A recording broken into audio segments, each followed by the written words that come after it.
जो इस मूल ज्ञान को अपने पूरे जीवन काल में एक बार भी सुन पाते हैं, क्योंकि बहुत दुर्लभ ज्ञान है ये। और उससे भी बड़े भाग होते हैं उन जीवों के जो इस ज्ञान को थोड़ा सा भी समझ पाते हैं, क्योंकि इसको समझने के लिए इतने विवेक की आवश्यकता होती है जो आप सोच भी नहीं सकते। ये वो ज्ञान नहीं है कि 10 लोग खड़े हैं माथा टेक रहे हैं तो 11वां आके वो भी माथा टेक के चला जाए। ये वो ज्ञान नहीं है। इस ज्ञान को सुनना और समझना, इन दोनों में जमीन आसमान का अंतर होता है। सुन तो कोई भी सकता है, आया बैठा सुन के चला गया, लेकिन इस ज्ञान की एक एक लाइन को, एक एक शब्द को समझना बहुत बहुत बहुत ज़्यादा विवेकी पुरुष का काम होता है। ये इसको आम आदमी नहीं सुन सकता। आम आदमी इसलिए बोला मैंने कि 2 प्रकार के पुरुष हैं। एक होता है विवेकी, जो हर बात को गहराई से समझता है, और एक होता है आम, जिसको कुछ समझ में ही नहीं आता कि क्या बताया जा रहा है क्या नहीं। तो विवेकी पुरुषों का ही काम है सत्य को समझना, और विवेकी गुरुओं का काम है शब्द का प्रचार करना। तो बाकी गुरु क्या हैं? अगर विवेकी गुरु ही सबसे बढ़िया असली गुरु है, बाकी गुरु क्या हैं? उसके लिए साहिब ने क्या बोला कि गुरु मेरे सभी बड़े, अपनी अपनी ठौर। यानी जितने भी गुरु आज तक संसार में आए हैं सबको नमस्कार है। क्यों? क्योंकि जीव को कुछ ना कुछ रास्ता तो वो बता ही रहे हैं। लेकिन शब्द विवेकी पारखी सो माथे का मोर। लेकिन जो शब्द भेदी गुरु है वो माथे का मोर, यानी सर्वश्रेष्ठ गुरु है। तुम्हारा कल्याण केवल वही गुरु कर सकता है। उसके बिना जितने भी गुरु हैं वो तुम्हें एक अच्छा इंसान तो बना सकते हैं, एक पवित्र आत्मा तो बना सकते हैं, लेकिन तुम्हारी मुक्ति नहीं करवा सकते। इसीलिए जो गुरु तुम्हें पवित्र आत्मा बना रहे हैं उनके पास कौन सा ज्ञान है? पवित्र ज्ञान। और जो गुरु तुम्हारा जन्म मरण खत्म करवा रहे हैं उनके पास कौन सा ज्ञान है? मूल ज्ञान। तो आज इसी पवित्र ज्ञान और मूल ज्ञान को अच्छे से समझेंगे, क्योंकि बहुत से भाई हैं जो आज पहली बार आए हैं, नए चेहरे हैं। तो आज इसको समझेंगे और जानेंगे कि हमारा कल्याण कैसे होगा। कल्याण तो सबका एक ही तरह से होगा, 2 तो कोई तरह है ही नहीं, 2 ज्ञान है ही नहीं। सारे जगत के लिए एक ही ज्ञान है। अब वो एक ज्ञान क्या है उसको समझेंगे। तो आज का सत्संग शुरू करने से पहले मालिक के नाम पे जयकारा लगाएंगे, फिर सत्संग शुरू करेंगे। बोलिए परमपिता परमात्मा की, सतगुरु बंदी छोड़ कबीर साहिब की, सभी संतों की, सभी भक्तों की, आज के आनंद की, सकल हंस को बंदगी, साहेब बंदगी, सतनाम। तो कबीर साहब यही समझा रहे हैं कि पवित्र ज्ञान और मूल ज्ञान में जिस दिन तुम्हें अंतर समझ में आ गया उस दिन तुम्हारा जीवन बिल्कुल बदल जाएगा। धर्मदास जी को जब मूल ज्ञान देने की बारी आई तो पहले वो क्या करते थे? वो पवित्र ज्ञान में शामिल थे, लिप्त थे। भरपूर पवित्र ज्ञान था उनके पास। पवित्र ज्ञान मतलब यानी पूजा पाठ, मंत्र जाप, अजपा जाप, कानों में उंगली डाल के अनहद नाद उसको सुनना, त्रिकुटी में ध्यान लगा के ज्योति प्रकाश, 5 रूहानी मंडल, 5 मुद्राएं, 5 नाम, ज्योत निरंजन, ओंकार, रारंकार, सोहंग, सतनाम, या श्वासों का अजपा जाप, सोहंग सोहंग का अजपा जाप, या फिर कोई और नाम जपना, सतपुरुष अकाल मूरत शवस रूपी राम, या कोई और देवी देवताओं के नाम जपना, ओम कलिंग हरिंग श्रिंग, ये सारे नाम, ये सब पवित्र ज्ञान में आता है। तीर्थों की पूजा करना, गंगा में स्नान करना, पर्वतों के चक्कर लगाना, जो आज भी वृंदावन में चक्कर लगाए जा रहे हैं, कौन से पर्वत के? गोवर्धन पर्वत के। ये सब पवित्र ज्ञान है। क्या इससे मुक्ति होगी? नहीं। क्या पर्वत के चक्कर लगाने से मुक्ति हो जाएगी? नहीं होगी। क्या मंत्रों के जाप से मुक्ति हो जाएगी? नहीं होगी। क्या 5 नाम जपने से मुक्ति हो जाएगी? नहीं होगी। क्या 5 नादों को सुन के मुक्ति हो जाएगी? क्या सांसों का अजपा जाप करके मुक्ति हो जाएगी? नहीं होगी। तो मुक्ति होगी किससे? ये जानना है। मुक्ति का दाता क्या है ये जानना है। 5 नाम वाले सोच रहे हमारे 5 नाम जपेंगे तब मुक्ति होगी, श्वासों वाले सोच रहे श्वासों का अजपा जाप करेंगे तब मुक्ति होगी। इसी प्रकार हर आदमी उस चीज को मुक्ति का साधन मान के बैठा है जो उसके गुरु ने दिया है। लेकिन साहिब क्या कहते हैं? साहिब कहते हैं कोटि नाम संसार में इनसे मुक्ति ना होए, गुप्त नाम सतपुरुष का बूझे बिरला गोए। बूझना है उसे, कहते 5 छोड़ो 50, 50 छोड़ो 5 लाख, 5 लाख छोड़ो 5 करोड़ भी नाम जप लोगे तब भी मुक्ति होने वाली नहीं है। तो क्या है? गुप्त नाम सतपुरुष का। अब सतपुरुष भी एक नाम है। सतपुरुष सतपुरुष सतपुरुष, कोई जपने लग जाए, किसी के गुरु ने दे दिया सतपुरुष अकाल मूर्त शब स्वरूपी राम, सतपुरुष अकाल मूर्त सब, अब वो तो सतपुरुष जप ही रहा है, इसका मतलब परमात्मा का नाम जप रहा है, तो उसकी मुक्ति हो जानी चाहिए, लेकिन नहीं होगी। क्यों? क्योंकि वो सतपुरुष का गुप्त नाम नहीं जप रहा है। सतपुरुष का गुप्त नाम उसके पास नहीं है, वो तो सतपुरुष सतपुरुष कर रहा है। उससे क्या होगा? कुछ नहीं होगा। ये सतपुरुष का नाम कहां से आया? ये 52 अक्षरों से आया। सतपुरुष का सा कहां से आया? सतपुरुष का ता कहां से आया? सतपुरुष का पा कहां से आया? 52 अक्षरों से आया। 52 अक्षर कहां से आए? 52 अक्षर इंसान ने बनाए। कब बनाए? जब वो आदि मानव था और उसकी बुद्धि विकसित हुई, धीरे धीरे उसने अक्षरों की खोज करी। हिंदी के बनाए, पंजाबी के बनाए, उर्दू के बनाए, अलग अलग आदि मानवों ने अलग अलग अक्षरों की खोज करी। अगर आदि मानव एक ही होता, यानी एक ही बंदा होता संसार में जो सारी सृष्टि को आगे बढ़ा रहा है, तो उसी की भाषा सबकी भाषा होती। तुम्हारी पुश्ते की पुश्ते निकल गई, लेकिन तुम वही बोल रहे हो जो तुम्हारे पापा बोलते थे, जो तुम्हारे दादा बोलते थे, जो तुम्हारे आगे दादा बोलते थे। वही भाषा चलती आ रही है और वही भाषा तुम हमेशा चलाओगे। हाँ, अगर तुम बीच में और कोई भाषा सीख लो, तुमने अंग्रेजी सीख ली, अब अपने बच्चों के साथ अंग्रेजी में बात करोगे, सिखाओगे उनको, तो भले वो सीख ले, वरना वही भाषा बच्चा सीखता है जो उसके माँ बाप बोलते हैं, उसका समाज बोलता है। तो इसी प्रकार ये 52 अक्षर कहां से आए? इंसान ने बनाए। इसीलिए कबीर साहब ने मना किया कि इंसान के बनाए हुए नाम तुम्हारा कल्याण नहीं कर सकते। भगवान की पूजा करता है इंसान, लेकिन कौन से भगवान की पूजा करता है? मंदिर में जो इंसान ने बनाया है। क्या बनाया इंसान ने? मूर्ति इंसान ने बनाई ना। तो इंसान के द्वारा बनाए गए नाम से भी मुक्ति नहीं होगी, इंसान के द्वारा बनाए गए भगवान से भी मुक्ति नहीं होगी। तो किससे मुक्ति होगी? उससे मुक्ति होगी जिसने इंसान को बनाया है। 2 प्रकार के भगवान हैं, एक भगवान जिसने इंसान को बनाया और एक भगवान जो इंसान ने बनाया। तो कौन सा वाला चाहिए? जिसने इंसान को बना दिया, उसको जानना है। जो इंसान को चला रहा है उसको जान रहा है, उसको जानना है। इंसान कितनी मूर्तियां बना दे, क्या मूर्तियां बोल रही हैं? इंसान कितनी सुंदर मूर्ति बना दे, क्या मूर्ति खाना खा रही है? क्या मूर्ति चल रही है? मूर्ति आशीर्वाद दे रही है? नहीं दे रही है। बल्कि हल्की सी मूर्ति टूट जाए तो उसको उठा के मंदिर से बाहर निकाल दिया जाता है, यानी भगवान को ही बेदखल कर दिया मंदिर से। तो भाई उससे मुक्ति होने वाली नहीं है। लेकिन हाँ, ये जरूरी भी है। क्यों? क्योंकि जब तक तुम डॉक्टर नहीं बन गए, जब तक तुम इंजीनियर नहीं बन गए, तब तक LKG UKG पहली दूसरी 8वीं 10वीं 12वीं तो करते ही हो। कि कोई डॉक्टर कहे नहीं जी मैं तो कभी आंगनबाड़ी गया ही नहीं, मैं तो फर्स्ट क्लास में गया ही नहीं, मैं तो डॉक्टर हूं सीधा, नहीं है। पहली दूसरी उसको भी करना पड़ेगा। अब जैसा जिसको समाज मिलेगा वैसी उसकी पहली दूसरी होगी। अगर कोई हिंदू है तो उसकी पहली दूसरी पांचवी कहां हो रही है? मंदिर में।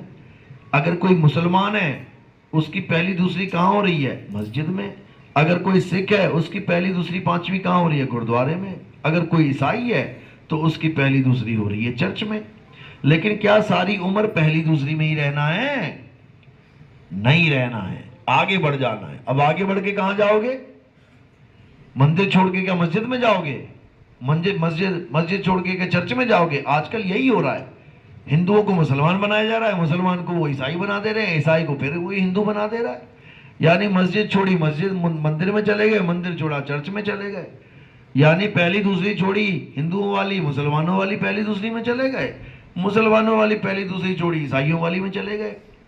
अरे भाई, पहली दूसरी कहीं भी कर लो, कोई बात नहीं। अब तुमने आगे जाके डॉक्टरी करनी है, यानी आगे का ज्ञान चाहिए, पवित्र ज्ञान। सब पवित्र ज्ञान ही है, चाहे कोई कलमा पढ़े, चाहे कोई कुरान पढ़े, चाहे कोई नमाज पढ़े। क्या पढ़ रहा है वो? 52 अक्षर। 52 अक्षरों के बिना कुरान लिख ही नहीं गया। अब चाहे कोई वेद पढ़े, चाहे कोई पुराण पढ़े, चाहे कोई मंत्र जपे, चाहे कोई आरतियां गाए मंदिर में, क्या कर रहा है वो? किसको पकड़ के बैठा है? 52 अक्षर।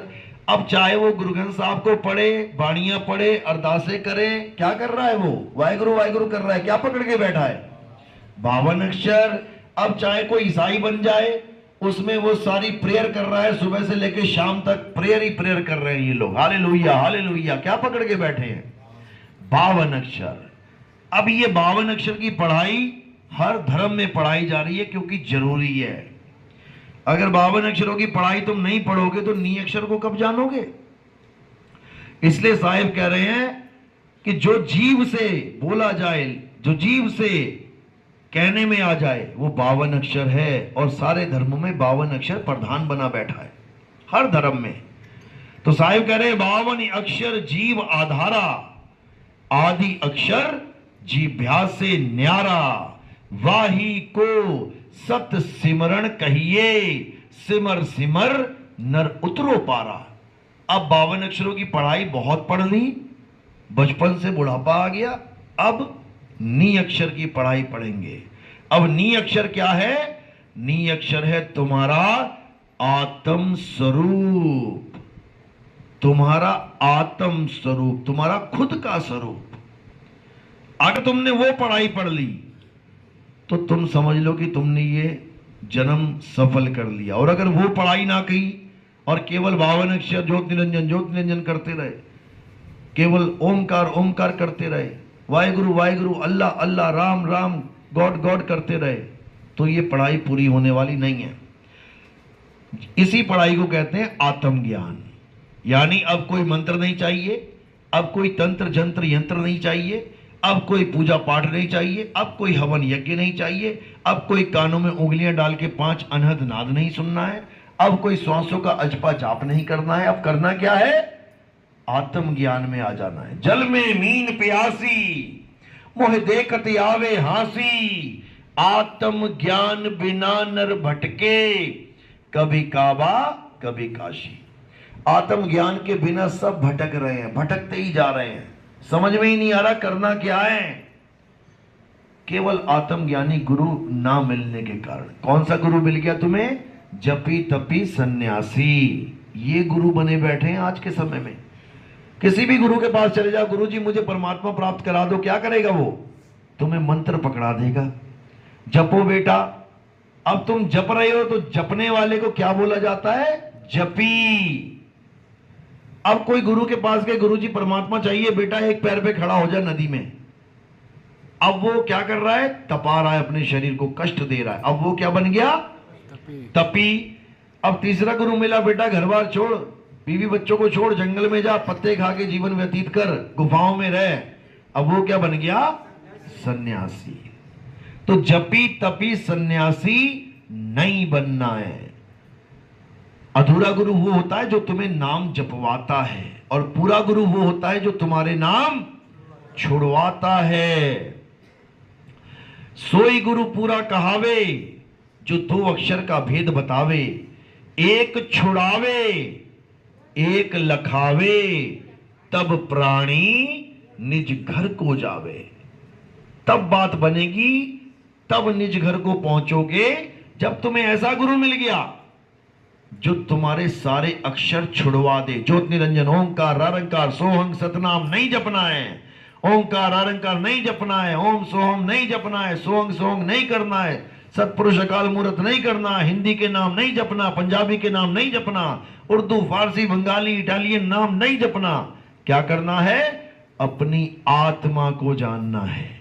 हिंदू की आत्मा, मुसलमान की आत्मा, सिख की आत्मा, ईसाई की आत्मा, जापानी, इटालियन, चाइनीज, मंगोलियन, सबकी आत्मा एक है। इसीलिए उसको सच्चा नाम सतनाम बोला जाता है। वो सतनाम है, आत्मा ही सतनाम है, वो झूठा नाम नहीं है, क्योंकि वो आत्मा सत्य है। सत्य के अलावा जो कुछ भी है वो झूठ है। सत्य क्यों बोला गया आत्मा को? क्योंकि हे अर्जुन, आत्मा का ना तो कभी जन्म होता है, ना ही आत्मा की कभी मृत्यु होती है। आत्मा को कोई शस्त्र काट नहीं सकता, अग्नि जला नहीं सकती, वायु सुखा नहीं सकती, जल भिगो नहीं सकता।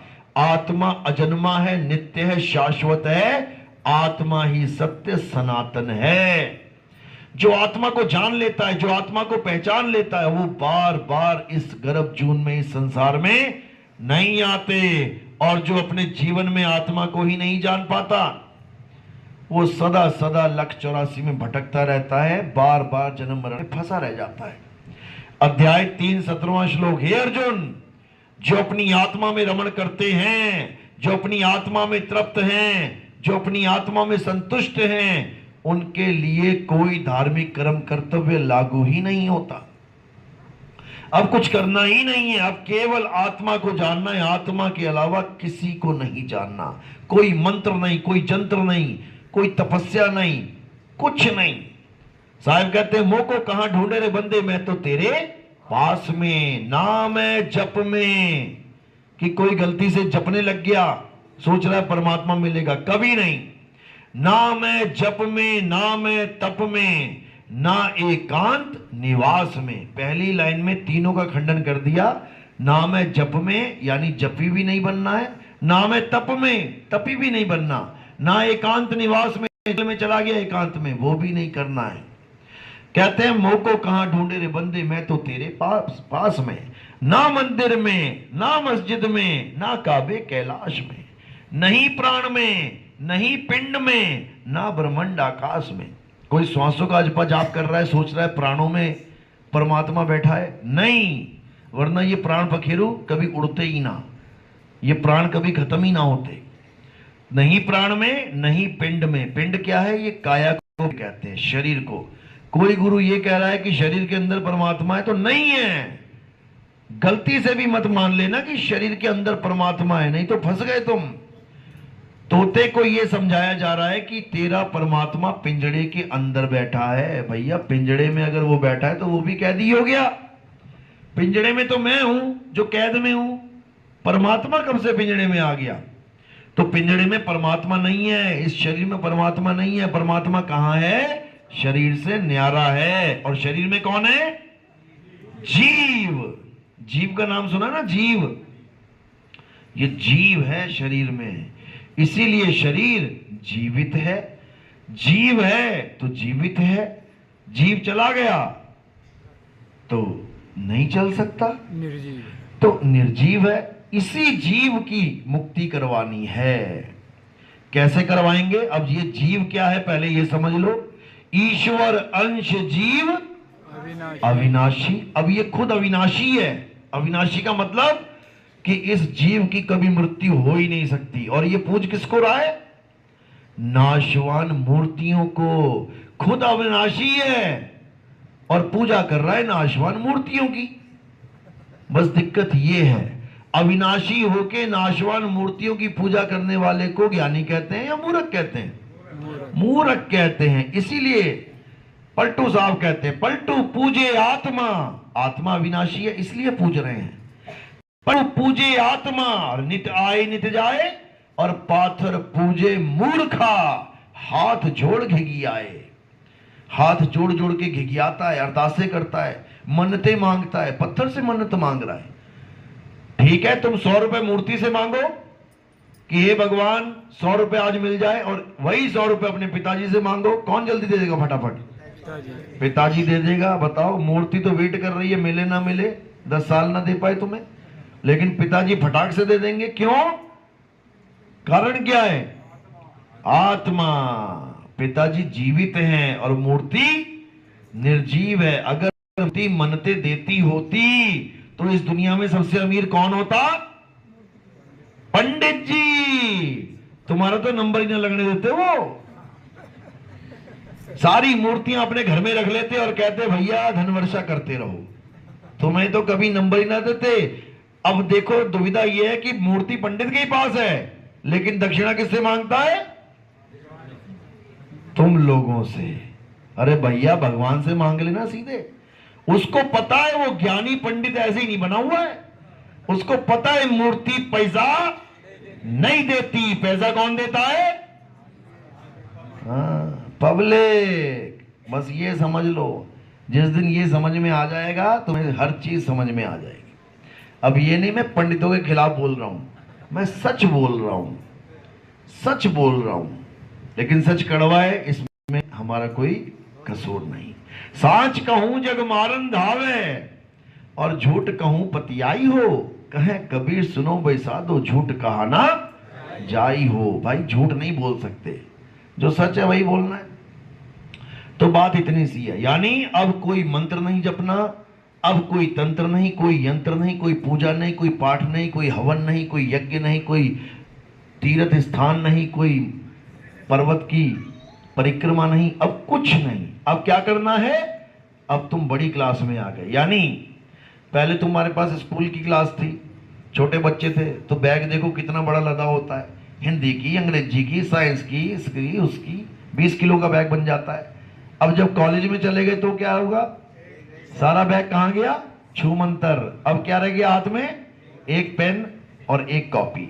अब इसका मतलब ये नहीं कि तुम्हारा डिमोशन हो गया, कि पहले तुम्हारे पास ज्यादा खजाना था अब तुम्हारे पास थोड़ा रह गया। इसका मतलब है कि अब तुम विवेकी हो गए हो, तुम अब वो बच्चों वाली क्लास को पार कर गए हो। बस यहां पर भी यही है, तुम्हारे देवी देवता, तुम्हारे पितर, तुम्हारे ये, तुम्हारे वो, तुम्हारा फलाना, तुम्हारा गाना, ये सब छूट जाएगा। अब क्या रह जाएगा, आत्मज्ञान। इसी आत्मज्ञान की कमी है। ये आत्मज्ञान आ जाएगा तो समझो सब कुछ मिल गया। एक है साधे सब सधे, सब साधे सब जाए, माली सींचे मूल को, बात अगाए। अब जो किसान भाई हैं उनको पता है कि अगर मैंने पानी देना है फसल को तो कहां देना है, पत्तों पे, जड़ में, या एक एक सेब को थोड़ा थोड़ा पानी लगा के पिलाना है उसको, या हर पत्ते पे थोड़े थोड़े पानी छिड़कना है। अब उसको पता है कि मैंने केवल एक जड़ को सींचना है। अब जड़ क्या है, मूल क्या है, आत्म देव पूजिए, गुरु के सहज सुभाए। गुरबाणी में लिखी है बाणी है गुरु ग्रंथ साहब में, कि अगर तुमने किसी की पूजा करनी है तो वो केवल आत्म देव है, जिसको कोई छू तक नहीं सकता। मारना तो बहुत दूर की बात है, वही परमात्मा है, उसी को जानना है। आत्म में राम, राम में आत्म, चीनस गुरुमुख विचारे। उसी आत्म देव को नाम कहते हैं। नाम, जो हम गुरु के पास जाते हैं, गुरु जी मुझे नाम दान दे दो, उत्तम ज्ञान ही नाम है। ये दुनिया भर के नाम जो ये तो झूठे नाम है, नकली नाम है ये, पर क्या है। लेकिन गुरुओं के पास जाओ तो कोई 3 पकड़ा देता है, कोई 5 पकड़ा देता है, कोई 10 पकड़ा देता है। भैया परमात्मा एक है तो उसका नाम भी एक होना चाहिए। फिर ये 5-5, 7-7, 10-10 नाम किसके हैं, खुद नहीं पता लोगों को कौन है। पांचों नामों का विश्लेषण करो कि जो तुम नाम जप रहे हो क्या तुम्हें पता है कि वो कौन है। जैसे मैं बोलता हूं श्री रामचंद्र, सबको पता है कौन है। हनुमान जी, सबको पता है कौन है। देवी दुर्गा माता, सबको पता है कौन है। भैरवनाथ, सबको पता है। गोरखनाथ, सबको पता है। अब मैं कह रहा हूं रारंकार, अब ये कौन आ गया। अब मैं कह रहा हूं सोहंग, अब ये कौन है सोहंग भाई। ज्योत निरंजन, ये कौन है भाई ज्योत निरंजन। इसको समझना पड़ेगा। ये ज्योत निरंजन कोई अकेला नहीं है। ज्योत निरंजन, ज्योत निरंजन, ये 2 शब्दों का मेल है, ज्योत प्लस निरंजन। जैसे हम करते हैं जय सिया राम। अब जय सिया राम का मतलब ये नहीं कि केवल एक राम जी की बात चल रही है, साथ में सिया भी लगी है, सीता भी है। इसी प्रकार ज्योत निरंजन कौन है, ये हस्बैंड एंड वाइफ हैं। ये दोनों हस्बैंड एंड वाइफ हैं। ज्योत निरंजन, ज्योत का मतलब है ज्योता वाली माता तेरी सदाई जय, ये हो गई ज्योत। अब ये निरंजन कौन है भाई, अलग निरंजन। इसी को हम और भी नामों से जानते हैं। ज्योत का मतलब है माया, माता, जग जननी, महामाई, महामाया। अब माया का पति कौन है, सबको पता है। माया के साथ इसका नाम लिया जाता है हमेशा, और पति का नाम पहले लिया जाता है, मन माया। अब ये सृष्टि किसकी बनी हुई है, मन माया की। यही इसके रचयिता हैं और यही त्रिलोकी नाथ भी हैं। 3 लोक के मालिक हैं ये, मन और माया। इसी को ज्योत निरंजन कहा जाता है। अगर आपको ये बात पे यकीन ना हो, आप राधा स्वामी सत्संग व्यास वालों का ग्रंथ उठाएं, जो सार वचन संग्रह है, व्हाइट वाला, उसके पीछे शब्दार्थ लिखे हुए हैं। आप उस पे ज्योत निरंजन, ओंकार, रारंकार, सोहंग, इन चारों के आप अर्थ देख सकते हैं, लेकिन सतनाम का आपको अर्थ वहां पर भी नहीं मिलेगा, क्योंकि सतनाम भेद है। सतनाम कोई जाप नहीं है कि तुम जपने लग जाओ सतनाम सतनाम सतनाम सतनाम। अरे सत्य नाम कोई नाम नहीं, ये है आपन रूप। और जो जाने इस भेद को पावे आप स्वरूप। सतनाम कोई मंत्र नहीं है कि गुरुजी ने मंत्र दे दिया सतनाम सतनाम। सतनाम तुम्हारा सत्य स्वरूप है, तुम्हारा आत्म स्वरूप है, जिसके लिए बोला हे अर्जुन, जो अपने आत्म स्वरूप में स्थिर हो जाते हैं वही स्थित प्रज्ञ कहलाते हैं। केवल उन्हीं की मुक्ति होगी, बाकी सब धक्के खाते हुए लक्ष्य 84 में चले जाएंगे। क्योंकि जो सतनाम को जानता है वो किसी पर निर्भर नहीं रह जाता। हे अर्जुन, जो अपनी आत्मा को जान लेते हैं, जो अपने आत्म ज्ञान को प्रकट कर लेते हैं, वो अन्य किसी जीव पर निर्भर नहीं रह जाते। अध्याय 3 18वां श्लोक, अध्याय 3 का 17 और 18वां श्लोक घोट के पी जाओ, क्योंकि तुम्हारी मुक्ति में जो बाधा है वो इसी दोनों श्लोकों को पढ़ के समझ में आएगी कि क्या बाधा है। पहली बाधा यह है कि आत्म ज्ञान के अलावा तुम्हें सारा ज्ञान मिल रहा है, ये पहली बाधा है। आत्मा को छोड़ के तुम्हें मंत्र मिल रहे हैं, हिंदी के नाम, पंजाबी के नाम, उर्दू के नाम, अरबी के नाम, दुनिया भर के नाम, यही सबसे बड़ी बाधा है, छोड़ इसको। और दूसरी बाधा क्या है कि अपने आत्मा के अलावा किसी और पर विश्वास कर लेना कि मेरी मुक्ति वो करेगा। सबसे बड़ी बाधा 2 नंबर पे ये है।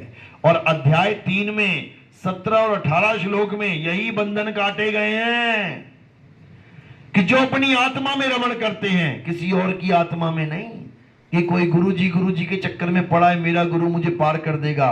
वो गुरु अगर ये कह रहा है मैं तुम्हें पार कर दूंगा, तो वही सबसे बड़ी बाधा है तुम्हारी मुक्ति में।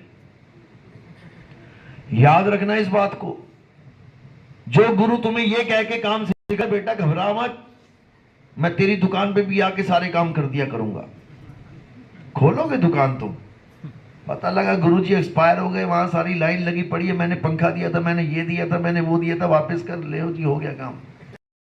कुछ होने वाला नहीं है। गुरु वो होता है जो तुम्हें अपने जैसा बना ले। गुरु को कीजिए दंडवत और कोटि कोटि प्रणाम, कीट न जाने भृंग को गुरु कर ले आप समान। एक हंस ही दूसरे हंस को उड़ना सिखाएगा, लेकिन कभी कंधे पे लाद के नहीं ले जाएगा। कभी देखा तुमने एक चिड़िया दूसरी चिड़िया को कंधे पे लाद के ले जाती है रोज? उड़ना वही सिखाएगी, लेकिन लाद के कभी नहीं ले जाएगी। क्यों?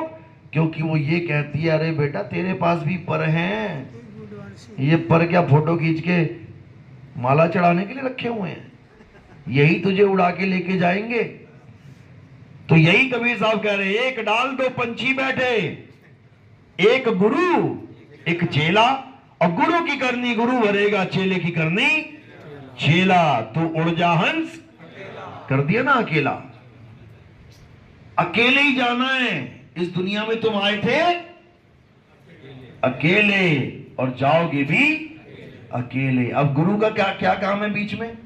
गुरु का काम है केवल तुम्हें एड्रेस बताना कि तुमने जाना कहां है, आए हो तुम कहां से, जाना तुम्हें कहां है, इतना बस विचार लो, हो गया भजन। क्या 5 नाम जप रहा है, क्या 7 नाम जप रहा है, क्या 20 नाम जप रहा है, छोड़ हटा।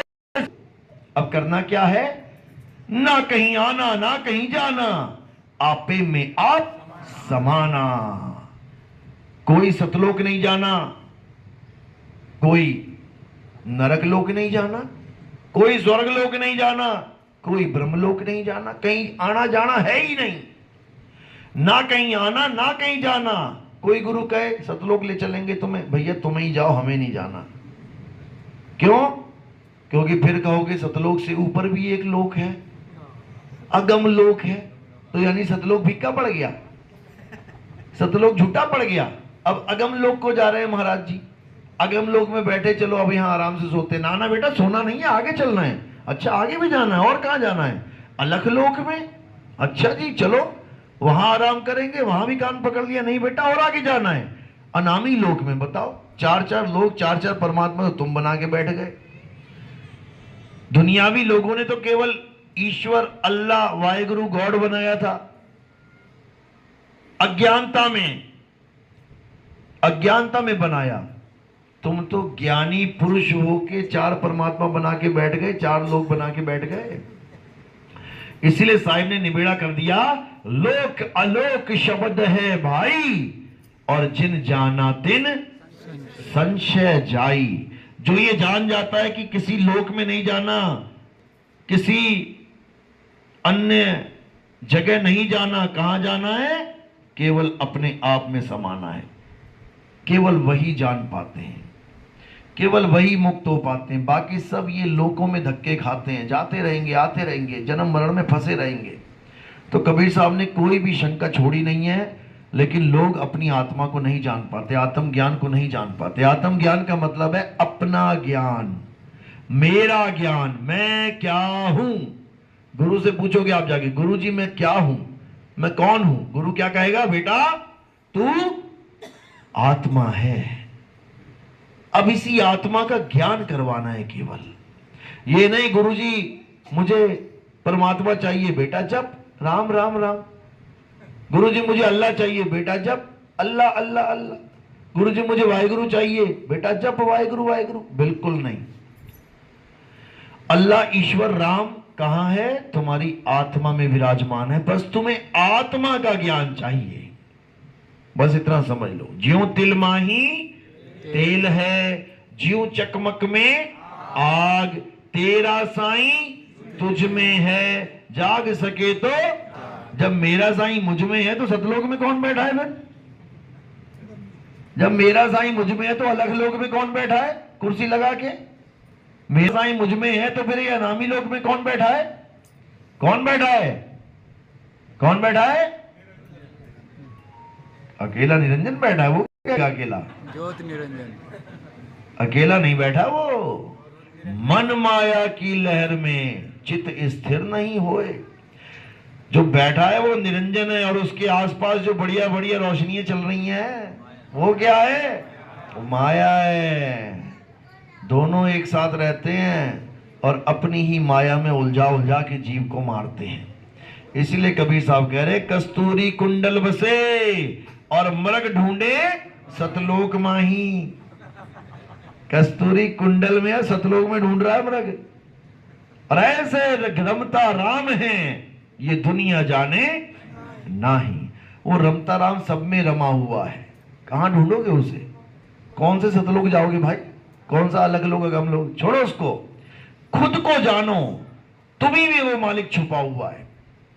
यही समझा रहे हैं, आत्म ज्ञान को जानो। आत्म ज्ञान का मतलब ये नहीं किसी और का ज्ञान। जैसे आप आत्म कथा लिखते हो, आत्म कथा में क्या लिखोगे? मेरा पड़ोसी बहुत अच्छा आदमी है। क्या लिखोगे?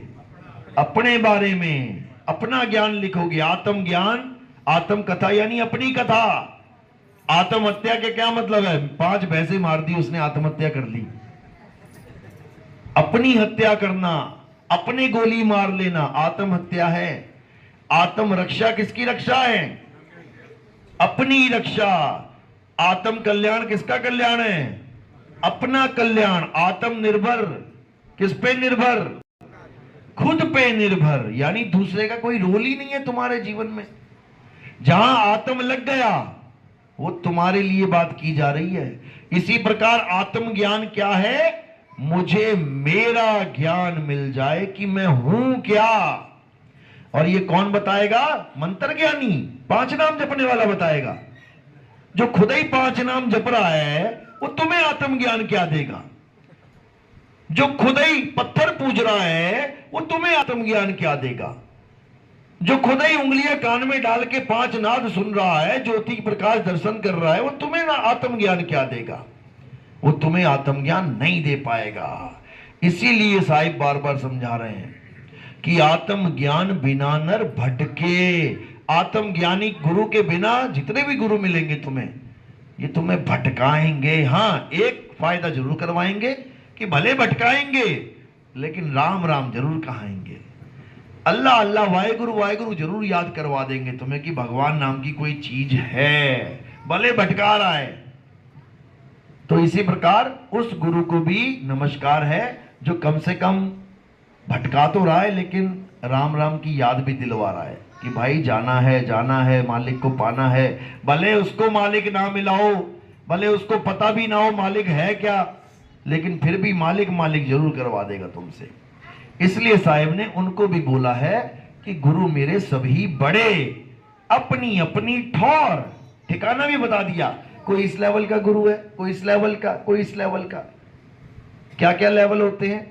सबसे छोटे लेवल का गुरु होता है जो प्रेतों की भूतों की पूजा करवाता है। ऐसे गुरु बैठे हुए हैं। उनके नंबर कहां मिलते हैं आपको? ट्रेनों में जाओ, बसों में जाओ, देखो बंगाली बाबा जी का नंबर, वो भी गुरु हैं। गुरु जी सारे कष्ट निवारण कर देंगे। वो कौन सा गुरु है? सबसे छोटे लेवल का गुरु है।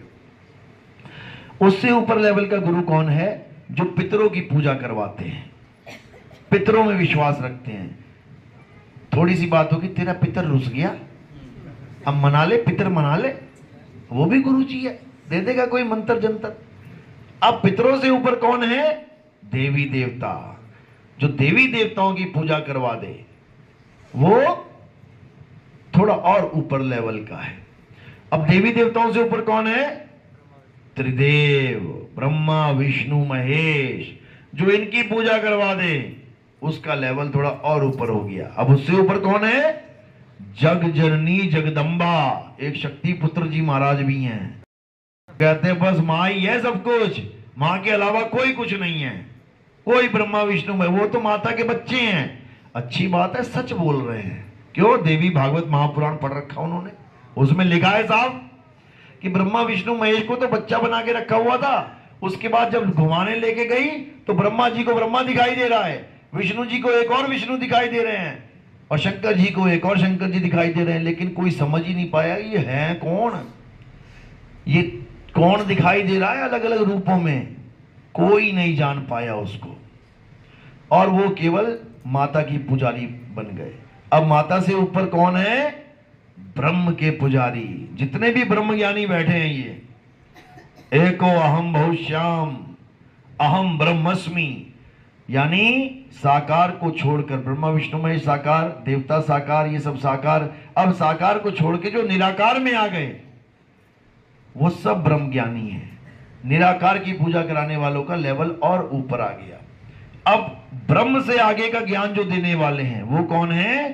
पार ब्रह्म ज्ञानी, जो ब्रह्म से पार करवा देंगे। क्योंकि जब तक तुम ब्रह्म ज्ञान में रहोगे तुम्हें बार बार सृष्टि में आना ही पड़ेगा। जितने भी ब्रह्म ज्ञानी हैं आप देख लो उनका इतिहास, उनको बार बार आना पड़ रहा है, शरीर में बार बार जन्म लेके आना पड़ रहा है, एक भी नहीं बच रहा है।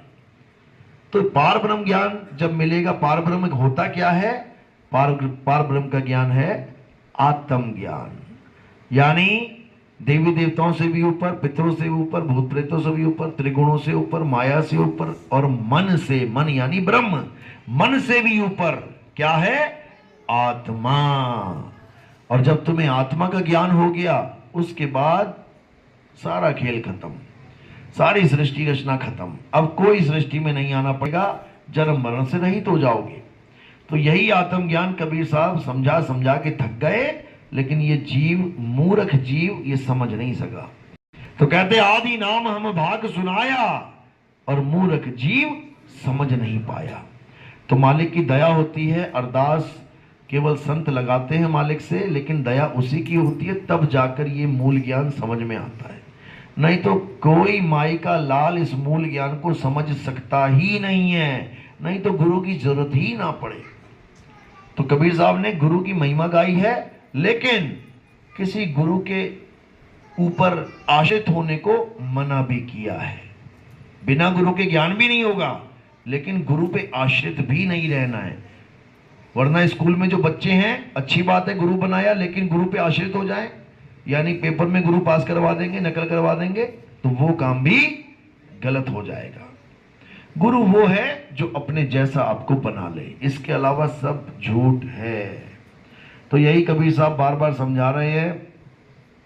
और सबसे बड़ा खेल है इस काया का। जब तक तुम्हें इस काया का ज्ञान नहीं हो गया, काया क्या है? एक मकान है, काया एक मकान है, एक किराए का मकान है जिसमें तुम रहते हो। किसी को 10 साल, किसी को 20 साल, किसी को 50, किसी को 100 साल के लिए मिला है।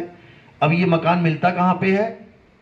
माँ के गर्भ में। माँ के गर्भ में ये मकान लेके आते हो तुम। ये चलता फिरता मकान है, जिस शहर में खड़े हो जाओगे मकान वहीं लग जाएगा, वहीं रह जाएगा मकान। तो ये मकान जो है ये हमारा स्वरूप नहीं है। इस मकान में हम रहते हैं और हमें यही नहीं पता होता कि हम हैं क्या। हम मकान को ही अपना स्वरूप मान बैठे हैं। मकान कितने तत्वों से बना हुआ है? 5 तत्व। ये जो मकान बनता है ये कितनी चीजों से बनता है? जो ये वाले मकान बने हैं सीमेंट वाले, क्या क्या चाहिए आपको? ईंट, बजरी, सीमेंट, सरिया, पेंट, बालू, रेता, ये आइटम है तुम्हारे पास। तुम सारा मकान खड़ा कर दोगे, लेकिन तुम मकान बनाने के बाद भी मकान जैसे थोड़ी नहीं दिखाई देने लग जाओगे। तुम मकान को बना के मकान से अलग हो जाते हो। मकान अलग है और तुम उसमें रहने वाले जीव अलग हो। तुम मकान नहीं हो। मकान तो एक दिन टूट जाएगा और तुम मकान से बाहर आ जाओगे। तो मकान टूट के कहां जाएगा? ये पड़ा हुआ है नीचे मकान। मकान तो दिखाई दे रहा है, गोरा है, काला है, भूरा है, पीला है। तुम कैसे हो? गोरे हो, काले हो, पीले हो, भूरे हो, तुम कैसे हो? तुम्हें अपना ज्ञान नहीं है, इसीलिए